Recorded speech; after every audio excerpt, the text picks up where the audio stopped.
Does your vet want your dog to eat one of the fancy prescription diets in his waiting room? Chances are he does, because vets reportedly place 33 to 45% of their patients on these diets. But I wonder how many dog owners would say hells no if they knew this crazy truth about prescription dog foods. Let's take a look. But before we get started, make sure you subscribe to this channel, and if you're on YouTube, click the alert notification. Okay, so you probably know that AAFCO, or the Association of American Feed Control Officials, oversees dog foods. Well, kind of. It's just run by a bunch of dog food makers, but they do kind of oversee pet foods. But as soon as a dog food wants to make a specific health claim, like this food reduces urine pH, then the FDA gets involved. In this case, the manufacturer needs to give the FDA data to back up their claims. Less specific claims like promotes healthy skin or promotes a glossy coat wouldn't need pre-market approval because the FDA assumes that a half-decent food would do this anyway. Now, this just applies to over-the-counter dog foods, the kind you just pick up at your local pet store or would buy on Amazon. But these foods are limited in their claims. They can't say that they treat, prevent, or reduce the risk of any disease. And it makes sense. If you wanted to make a drug that, let's say, treats kidney disease, then you'd be expected to do a double-blind placebo study to show that your drug is actually safe and effective. Now, you might be thinking that the expensive prescription foods that your vet carries does this, but you'd be wrong. Veterinary diets are a problem for the FDA. Should prescription diets be classified as drugs or food? Well, they don't know. If the food was truly like a medicine, they would have to go through the same pre-approval process and trials like any other drug or medical treatment. But veterinary diets are regulated as foods, not drugs. And this means that they aren't subject to the same control as drugs at all. They just need to state their nutritional adequacy like any other food by meeting AAFCO minimum nutritional requirements or passing a feeding trial. Or, and this is most importantly, it needs to be labeled for intermittent feeding only, which most of these diets are. Now, I hope you got that. While all other pet foods have to abide by FDA guidelines, veterinary diets don't.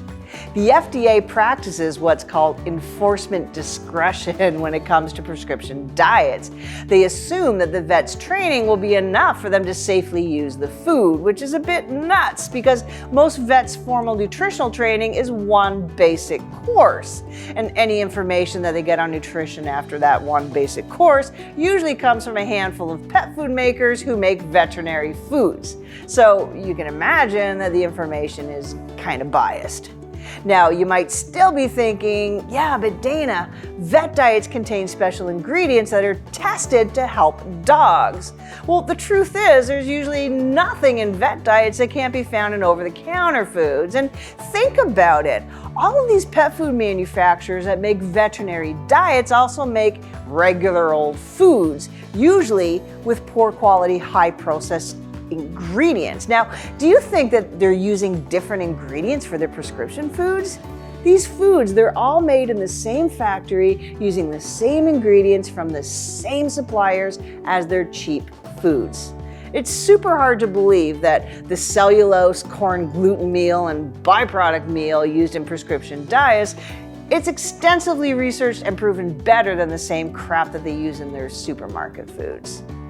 So I want to take a look at just one of these veterinary diets, and this is completely random. This is not against any company whatsoever. I randomly chose Purina Pro Plan Joint Mobility Vet Diet.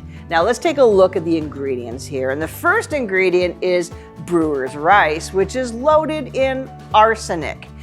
The Environmental Working Group warns humans to limit their rice consumption because arsenic can cause cancer, and in dogs it causes skin, kidney, and liver diseases. But this expensive diet decides to use it as their very first ingredient.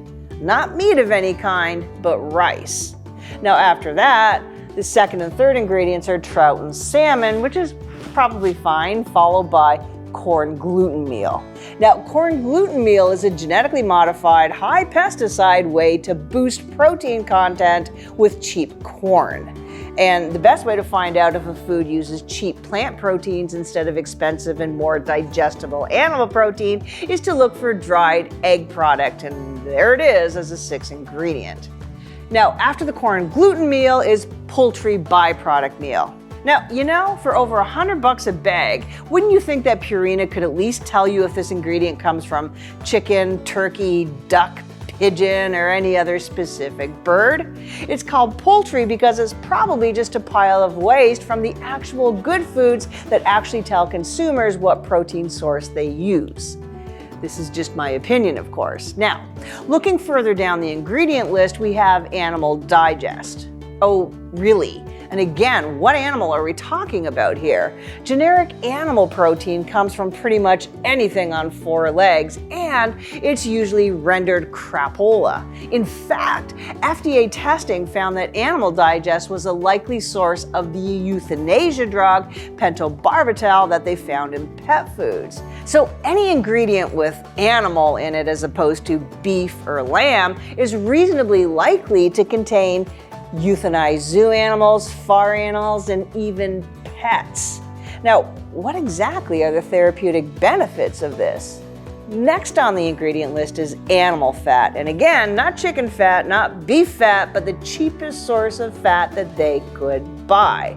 Again, for over $100 a bag, you'd think they'd spring for a better quality source of fat.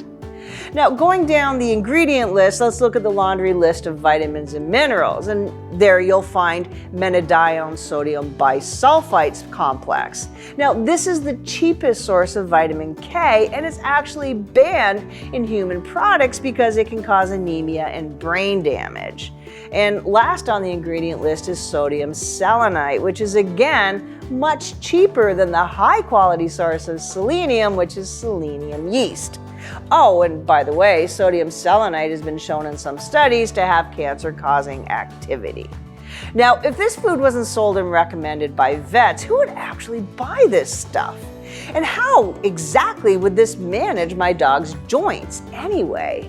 Where are the therapeutic ingredients that I can't find in any cheap grocery store food? Well, it must be the fish oil and glucosamine hydrochloride. And I'll tell you what.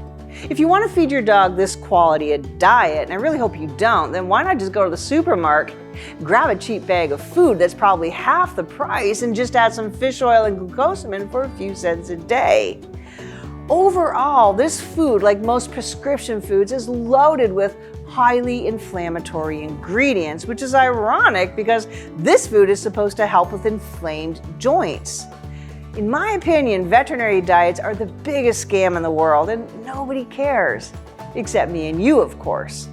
But the very sad fact is veterinary diets are among the worst quality, least safe foods that you can give your dog at twice the price. So the next time your vet wants you to feed your dog a prescription diet, I want you to ask them to review the ingredient list with you one by one and ask them for hard evidence that those ingredients are any better than those that you would find in regular foods. And finally, please check out the links in the comments for more information on how to feed your dog a healthier diet, even on a budget. And if you like this video, please like it, share it, and tell people about it. Thanks for watching.